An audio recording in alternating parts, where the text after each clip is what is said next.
권위의 부재, 리더십의 결여로 모든 분야와 영역에 혼란하고 혼잡하고 어지럽다. 이런 시대를 살아가는 사람들에게는 오직 한 가지 목적만 존재합니다. 나만 살면 되죠. 그러다 보니까 나 외에 다른 사람들은 별로 생각지를 않습니다. 그래서 정의가 부정되고 공의가 잃어버린 그런 세상, 최소한의 사람에 대한 존중을 잃어버린 세상을 우리가 지금 살아가고 있습니다. 이런 시대가 사사 시대였고 우리 시대이다. 이럴 때 하나님은 사사들을 태워서 자기 백성들을 구원해 오셨죠. 입다의 뒤를 이은 소사사 입산과 엘론과 그리고 압돈 역시 이들이 통치하는 동안 이스라엘의 평안이 없었다.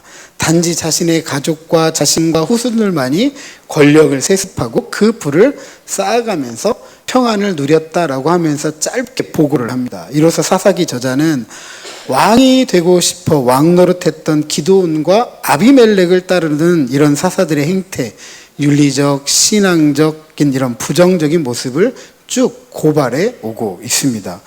이로써 지속적으로 새로운 지도자가 필요하다. 이 새로운 지도자는 공적인 책임을 잘 감당할 수 있는 그런 리더십이 있고 그런 권위가 있는 의로운 왕이어야 된다라고 역설적으로 가르칩니다.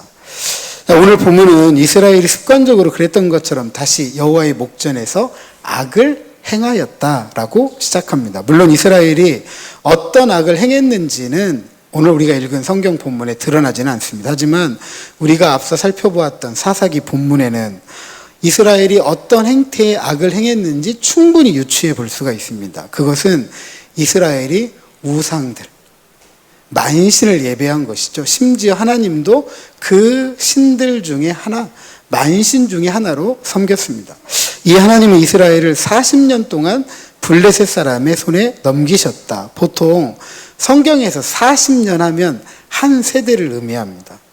한 세대 동안 이스라엘이 이방 민족에 의해서 압제를 받았다. 억압을 당했다.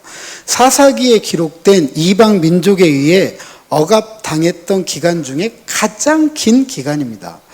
이런 이스라엘에 대한 하나님의 태도, 이스라엘의 범죄와 악이 얼마나 심각했는지, 그리고 이 심각성에 비례해서 하나님께서 이들에게 억압과 압제의 시간을 길게 하셨다라는 것도 우리가 알 수가 있습니다. 그 정도 압제와 억압 속에 이스라엘이 고통을 당한다라고 한다면 앞선 사사들의 이야기에서도 이스라엘이 부르짖었잖아요. 우리 힘들어요. 우리 아파요. 우리 고통스러워요. 우리 죽게 생겼어요. 이렇게 부르짖었는데, 그렇다면 이번에도 이스라엘이 무엇을 해야 되냐면 하나님께 부르짖어야 되죠. 그런데 우리가 읽은 본문을 살펴보면 어디에도 이스라엘이 하나님께 부르짖었다, 하나님을 찾았다 내용을 발견할 수가 없습니다. 아마 블레셋의 압제, 억압, 그냥 이 속에서도 살만했던 것 같아요. 아니, 그 이유를 사사기 15장 11절 상반절에 유다 사람 3,000명이 에담 바이틈에 내려가서 삼손에게 이르되 너는 블레셋 사람이 우리를 다스리는 줄을 알지 못하느냐. 블레셋 사람이 우리를 다스리는 것을 이렇게 억압하고 압제 속에 고통당하고 있음에도 불구하고 그것을 너무나도 당연하게 받아들였다. 이런 말씀을 통해서 이미 이스라엘이 어느덧 블레셋의 압제와 억압에 익숙해졌다. 그리고 오히려 그것에 순응하며 살아갔다라는 것을 알 수가 있습니다. 그래서 이스라엘이 블레셋의 신들 중 하나로 하나님을 섬긴 것에 대해서 문제의식을 갖지 못해요. 그래서 하나님께 부르짖지 않았던 것입니다. 이런 이스라엘의 영적 태도를 이렇게 이야기해 볼 수가 있겠습니다. 저를 한번 따라서 하시죠. 망각과 배교. 하나님을 잃어버리니까 하나님을 멀리하게 되는 거죠. 이처럼 망각과 배교로 블레셋의 억압과 압제로 고통 중에 살아가면서 부르짖지 않은 이 이스라엘, 하나님 어떻게 하실까요? 그냥 내버려 두셔야 될까요? 간섭하셔야 될까요? 구원하셔야 될까요? 앞선 입다의 이야기를 보면 하나님은 이스라엘의 공고 때문에 이스라엘이 아파하고 힘들어하고 눈물을 흘리고 고통 속에 있기 때문에 입다를 세우셔서 하나님은 이스라엘을 구원하셨습니다. 이처럼 하나님께서 또 사사를 세우시기 위해서 불임의 한 가정을 찾아오십니다. 앞선 입다의 딸이 처녀로 죽은 사실로 인하여 슬퍼했던 일에서도 살펴보았지만 고대 근동에서는 불임은 신의 징벌, 신의 징계, 신의 저주, 신의 심판, 마땅히 이스라엘도 하나님의 저주, 하나님의 징계 이렇게 여겨왔습니다. 이 불임의 가정이 단지파에 속한 소라 땅에 살고 있던 마노아와 이름이 없는 그의 아내이죠. 이들의 불임을 강조하기 위해서 사사기 저자는 2절에 임신하지 못함으로 출산하지 못한다라고 정보를 제공합니다. 그리고 하나님의 사자가 마노아의 아내에게 나타나서 이 사실을 한 번 더 강조해요. 3절 상반절 같이 한번 읽어보죠. 자, 시작. 여호와의 사자가 그 여인에게 나타나서 그에게 이르시되 보라, 네가 본래 임신하지 못함으로 출산하지 못하였으나. 특별히 소라 땅은 소랫골짜기 사이를 두고 베스메스 맞은편에 위치한 작은 마을입니다. 이 골짜기 하류 쪽으로 내려가면 딥나가 있고 그 밑으로 더 내려가면 블레셋의 성읍인 에그론과 아스돗이 자리 잡고 있습니다. 그리고 이 베스메스에서 서쪽을 바라보게 되면 지중해가 보여요. 그러니까 굉장히 블레셋과 가깝습니다. 그 말은 소라 땅이 블레셋과 인접한 땅이었다. 블레셋의 영향을 상당히 많이 받고 있던 땅이었다라는 것을 알 수가 있습니다. 그래서인지 마노아와 그의 아내도 구약의 다른 불임 여성과는 다르게 불임의 문제를 놓고 하나님을 찾지 않아요. 하나님을 찾지 않아요. 예를 들어 한나 같은 경우에는 매번 성전에 올라가서 임신하지 못하는 것 때문에 얼마나 괴로워해요. 심지어 남편을 괴롭게 하는 사람들도 있었어요. 한나도 괴롭게 했지만 아브라함의 아내였던 사라도 아브라함 얼마나 괴롭혔는지 몰라요. 아들을 못 낳는 이유가 마치 남편에게 있는 것처럼 그랬잖아요. 그런데 이 마노아의 아내는 남편을 괴롭게 하는 것도 없고 그렇다고 하나님을 찾아서 불임의 문제, 나에게 아이를 낳게 해달라고 기도하지도 않습니다. 이스라엘이 블레셋의 억압과 압제를 그냥 너무나도 당연하게 받아들였던 것처럼 불임의 문제 역시도 하나님과 관계가 없이 그냥 당연한 문제, 그냥 이렇게 여겼던 것 같아요. 그냥 그것을 껴안고 살았던 것이죠. 다른 의미에서 이스라엘이 하나님을 버린 것 때문에 블레셋의 40년의 억압과 압제 속에 살도록 징계하신 것처럼 마노아의 아내가 하나님을 잊고 살았더니 하나님께서 그 문제에 대해서 뭐 하시는 거죠? 내버려 두시는 거죠. 간섭하지 않으셨던 거죠. 그럼에도 불구하고 하나님의 사자가 마노아의 아내에게 나타납니다. 하나님의 사자는 임신하지 못하여 출산하지 못하는 이 여인에게 3절 하반절에 임신하여 아들을 낳는다 라면서 불임의 가정에 소망을 줍니다. 너희들의 가정에 새로운 소망이 시작되고 새로운 삶을 시작할 것이다 라고 예고를 합니다.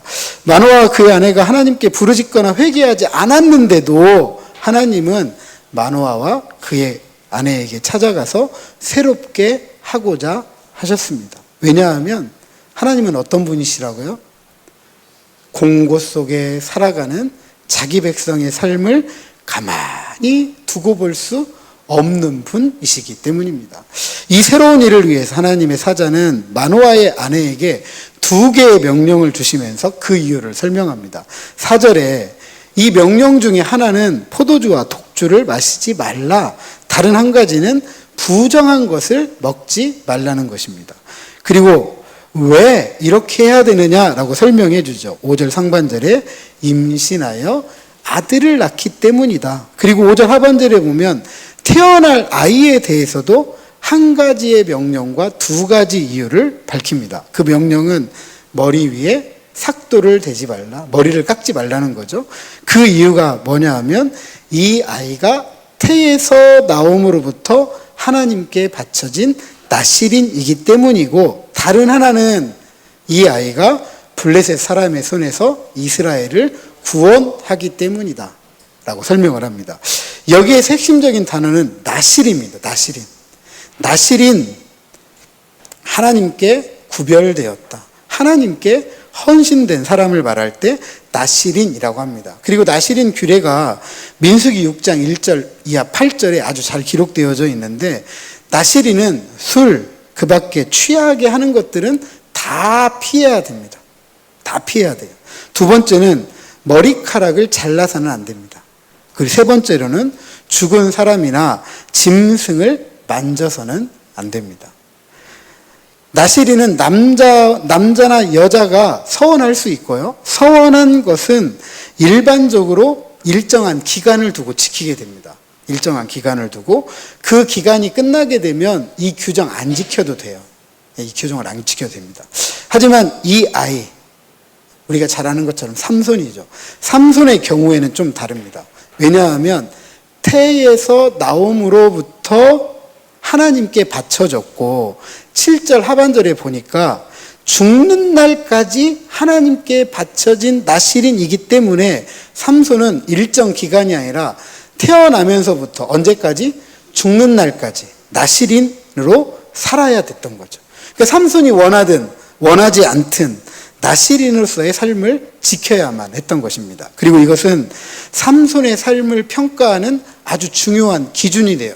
삼손이 나실인의 기준에 맞게 살았느냐, 하나님께 성별된 사람으로 살았느냐, 하나님께서 구별하신 사람으로 살았느냐라는 아주 중요한 기준이 됩니다. 마노아의 아내 역시 두 가지 명령을 받으면서 나실인 서약을 해야 돼요. 어떤 명령이었죠? 하나는 술 취하지 말라는 것, 두 번째는 부정한 것 먹지 말라는 것, 두 가지였습니다. 부정한 거 먹지 말라는 것. 그러니까 이거 전부 나실인 서약이죠. 그러니까 마노아의 아내 삼손의 어머니 역시 나실인 서약을 해야 되는 거예요. 그런데 여자들은 그냥 서약할 수 있는 게 아니에요. 민수기 30장에 보면 출가한 여인일 경우에는 남편의 허락을 받아야 되고, 출가하지 않은 여인일 경우에는 아버지의 허락을 받아야 됩니다. 그래서 6절에 보면 이 마노아의 아내가 남편인 마노아에게 찾아가서 자신이 하나님의 사자를 만났다, 그리고 나누었던 이야기를 전하게 됩니다. 먼저 하나님의 사람이 자신을 찾아왔다라고 하면서 용모가 하나님의 사자와 같아서 심히 두려웠다. 그래서 어디서부터 왔는지 물어볼 수가 없었다. 자기 이름을 밝히지도 않았다. 이렇게 이야기합니다. 그러면서 7절에 하나님의 사람이 전한 메시지를 전달해 주죠. 여기에서 마노아의 아내는 임신을 하고 아들을 낳을 것이다. 포도주와 독주를 마시지 말아야 할 것이다. 부정한 것을 먹지 말아야 할 것을 서원해야 된다라고 합니다. 그 이유가 태어날 아이가 태에서부터 죽는 날까지 하나님께 바쳐진 나실인이기 때문이다라고 해야 되죠. 그런데 이 마노아의 아내가 빼놓은 게 있어요. 하나님의 사자가 전해준 메시지에서 빼놓은 것이 있는데, 그것은 이 태어날 아이와 관련된 것입니다. 한 가지는 머리에 삭도를 대지 말라는 것. 다른 한 가지는 이 아이가 블레셋 사람의 손에서 이스라엘을 구원한다라는 것입니다. 왜 그랬을까? 왜 그랬을까요? 하나님의 사자가 전해준 정보를 그대로 남편에게 알려야 되는데 왜 이 두 가지는 빼놓았을까? 근데 이 두 가지가 왜 중요하죠? 하나님께 나신으로 바쳐진 이유가 뭐냐면 이스라엘을 블레셋 손에서 구원하는 거잖아요. 그러니까 이 아이의 가치는 어디에 있냐면 하나님의 큰 일을 하는 일에 가치가 있는 거예요. 그런데 마노아의 아내는 남편에게 이 이야기를 할 때 하나님의 큰 일을 해야 되는 아이예요 라고 그 말은 딱 빼놓고 우리 집에 아들이 생긴대요, 이 얘기만 한 거죠. 왜 그랬죠? 불임은 하나님께 저주받았다, 하나님께 징계받았다. 오랜 동안 불임 속에서 얼마나 수치스러웠겠어요. 이 집만 보면 주변 사람들이 딱 낙인을 찍는 거죠. 저 집 하나님께 저주받았대. 살아오면서 계속 결혼한 이후로 아이를 낳지 못하는 동안 계속해서 저 집은 하나님께 저주받았대. 하나님께 심판받았대. 이 얘기가 얼마나 이 귀에 박히도록 들었겠어요. 그게 얼마나 수치스러웠겠어요. 이 수치에서 벗어난다라고 하는 이 소망 얼마나 컸겠어요. 그러니까 이 마노아의 아내는 자신의 개인적인 소망, 우리 가정에 이 가정의 소망이 이루어진 거죠. 그게 더 훨씬 마노아의 아내에게는 중요하게 여겨졌던 것입니다. 아이를 낳을 수 있는 이 사실, 매우 특별한 아이를 낳는다는 것, 이것에 더 큰 관심을 두고 하나님께서 하실 일들에 대한 관심을 뒤로 했던 것이죠. 그러니까 굉장히 하나님과의 사자와의 만남을 공적인 사건으로 인정하지 않고 아주 사적인 개인적인 일로 만들어 버린 것입니다. 이런 아내의 말을 전해들은 마노아는 하나님의 사람을 다시 보내서 이 아이를 어떻게 양육할 것인지 가르쳐 달라고 하나님께 기도합니다.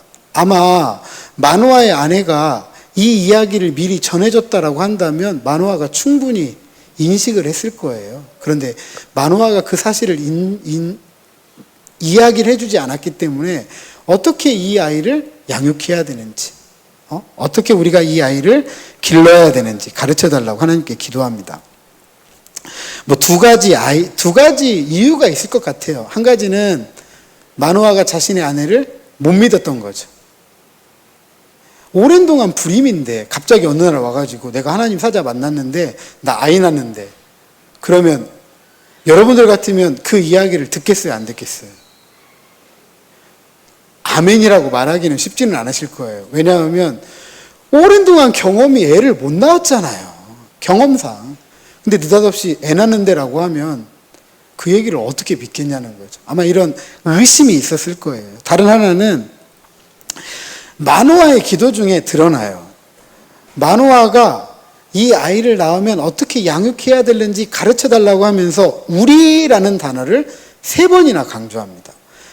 하나님의 사자는 마노아의 아내에게 네가 이렇게 해야 된다, 이런 이유 때문이다라고 이야기했는데 그것은 누구만 해야 되냐면 마노아의 아내만 하면 되는 거잖아요. 그죠? 왜냐하면 마노아는 나실인이 아니잖아요. 마노아의 아내가 서약을 해야 되는 것이지. 근데 마노아는 이 사건에 끼고 싶은 거예요. 나도 이 일에 한몫을 좀 하고 싶다, 한 역할을 하고 싶다라는 거예요. 만약 하나님의 사자가 우리에게 주신 일이라고 한다면 나도 그 일에 한 자리를 차지하고 싶다. 얼마나 적극적으로 참여하고 싶었는지 알 수가 있습니다. 남편의 역할 다 하고 싶다는 거예요. 가장의 역할 다 하고 싶다는 거죠. 그 이유가 어떤 이유에서든지 하나님은 이 마노아의 목소리를 들으시고 응답하고 마노아의 아내가 밭에 앉았을 때 다시 나타납니다. 그런데 하필 그 자리에 누가 없어요? 남편인 마노아가 없어요. 하나님께서 마노아의 기도에 응답을 해주셨으면 언제 나타나야 되죠? 마노아가 있을 때 나타나야 되는데 하필 또 마노아가 없을 때 나타나요. 왜 그럴까? 다분히 의도적인 거예요. 의도적인 거예요. 하나님의 이런 태도 우리가 다 이해할 수는 없지만 2번 강조하잖아요. 마노아가 그 자리에 없다, 마노아가 함께하고 있지 않다라고 2번 강조하는 건 그 자리를 일부러 피해서 하나님께서 마노아의 아내와 만나 주신 거죠. 마노아의 아내는 급히 달려가서 남편에게 하나님의 사람이 나타났다라고 전합니다. 마노아가 일어나서 아내를 따라가고, 특별히 마노아가 아내를 따라가는데 이 따라 나서는 과정이 2단계에 걸쳐서 일어납니다. 일어나서 따라갔다. 일어나서 따라갔다. 반면에 마노아의 아내는 하나님의 사자를 만나고 마노아에게 갈 때 어떻게 갔대요? 급히 갔대요.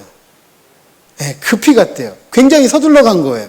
근데 마노아는 아내의 이야기를 듣고 급히 간 게 아니라 일어나서 따라갔다, 이렇게 표현을 합니다.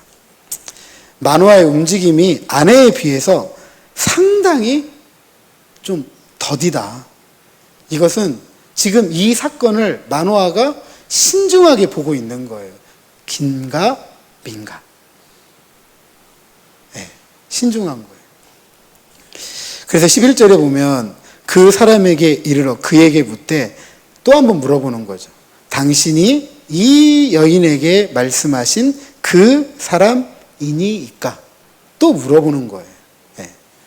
그리고 이 질문에 하나님의 사자가 내가 그다라고 답합니다.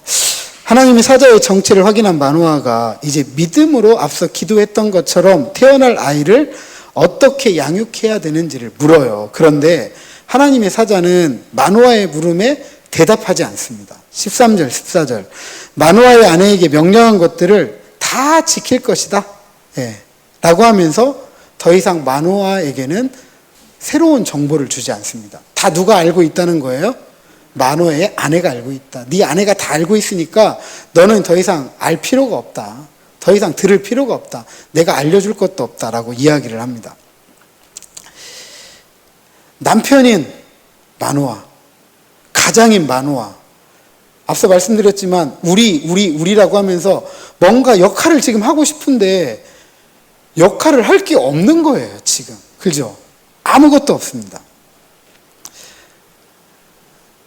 마노아는 남편의 역할, 가장의 역할을 하면서 어떤 정보를 가지고 자기가 할 수 있는 어떤 일을 굉장히 하고 싶은 거예요. 그러면서 내가 남편이다.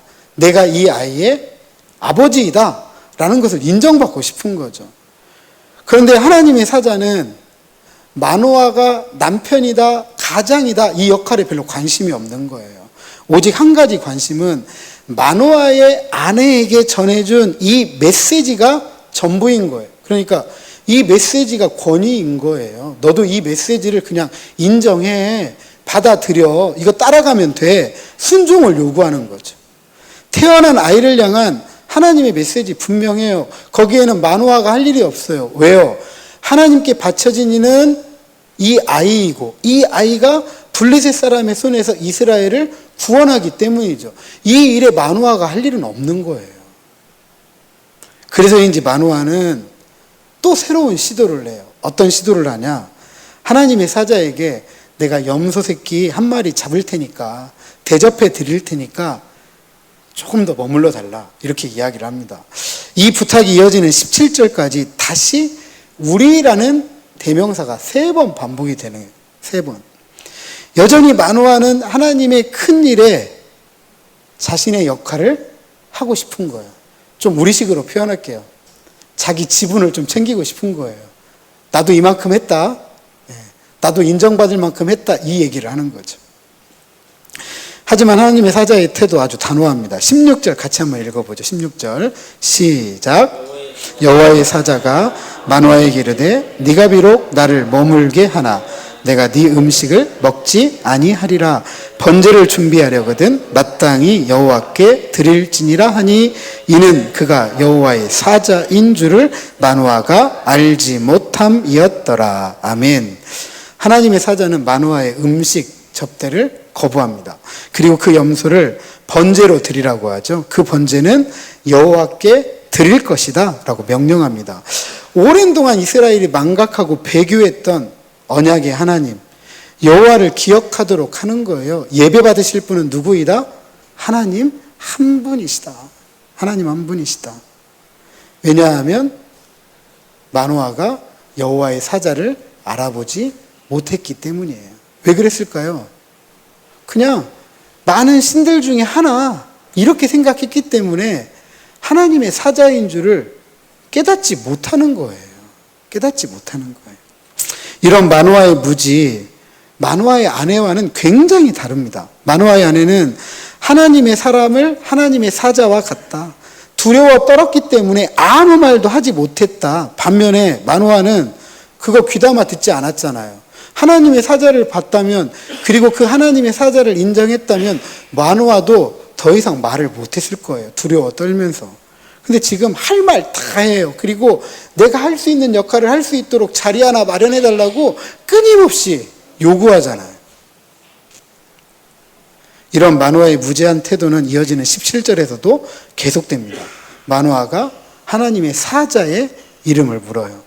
물론 마노아는 하나님의 사자의 예언이 자신의 가정에 이루어지면 하나님의 사자의 이름을 존귀하게 여기기 위함이라고 합니다. 그러나 하나님의 사자는 하나님의 메시지를 전달하는 도구일 뿐이죠. 그렇다면 마노아는 하나님의 사자의 예언이 자신의 가정에 이루어지면 하나님의 사자의 이름을 존귀하게 하는 게 아니라 누구의 이름을 존귀하게 해야 되죠?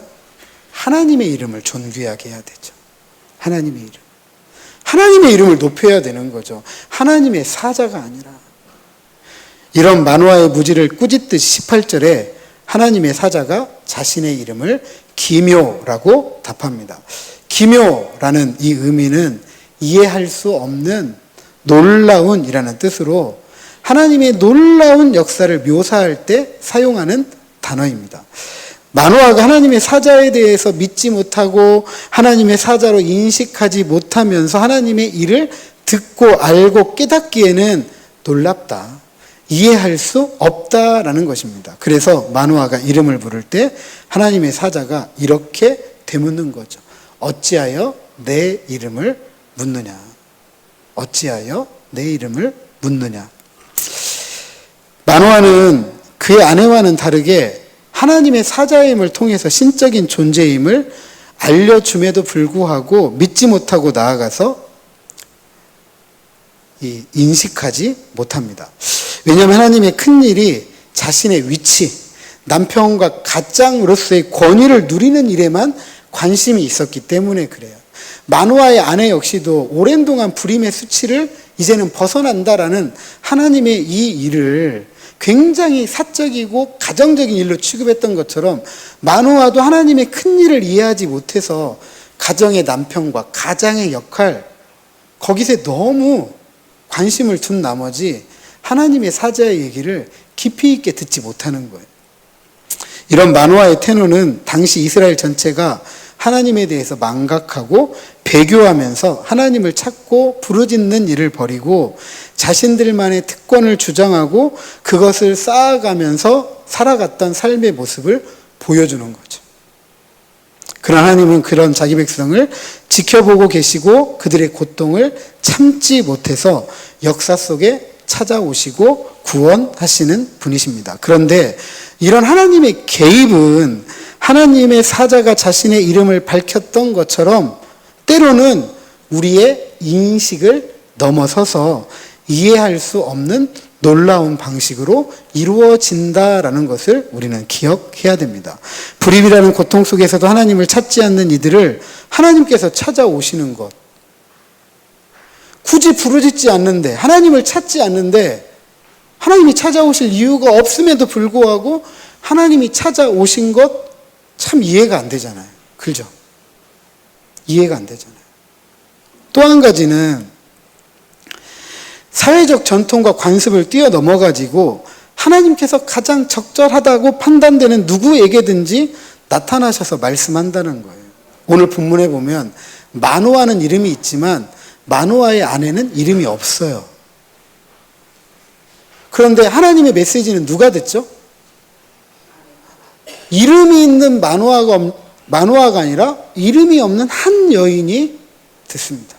우리는 보통 하나님께서 어떤 일을 하실 때 우리의 전통과 우리의 관습과 우리의 문화와 우리의 편견이 뭔가 있는 사람, 뭔가 힘 있는 사람, 뭔가 능력 있는 사람, 젊은 사람 이렇게 생각하잖아요.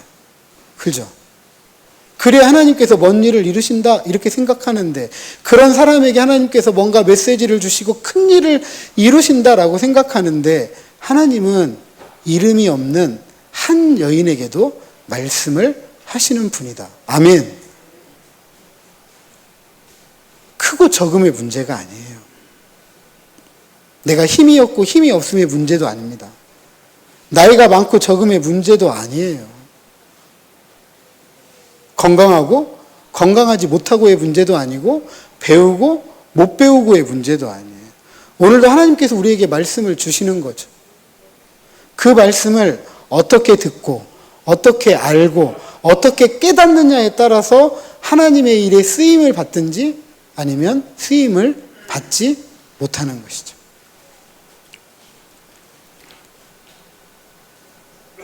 그리고 이렇게 이해할 수 없는 놀라운 방식으로 일하시는 하나님께만 예배하고 영광을 돌려야 된다라는 사실입니다. 따라서 우리는 우리가 이해할 수 없는 하나님만이 아니라 우리가 이해할 수 없는 하나님이라도 그것을 믿음으로 받아들여야 돼요. 그 말씀에 순종할 수 있어야 됩니다. 말씀에 순종하는 것은 우리의 특권이나 우리의 지분을 주장하는 거 아니에요. 내가 이랬기 때문에 뭔가 이렇게 되었다, 이런 이야기가 아닌 거. 내 역할 다 했다, 내 책임을 다했다, 이런 거 아닙니다. 오직 하나님의 주권이 인정되는 거죠. 하나님께서 말씀하셨으니까 하나님의 말씀이 이루어지는 것이고, 그 말씀이 이루어졌기 때문에 하나님만이 영광을 받아야 되는 것입니다. 그래서 우리의 자랑은 나타날 수가 없는 거예요. 우리가 하는 일이 아니라 누가 하시는 일이죠? 하나님께서 하시는 일이고, 하나님의 일에 우리는 도구이고 수단일 뿐입니다. 그래서 바울은 로마서 15장 17절에 그리스도 예수 안에서 하나님의 일에 대해서 자랑한다.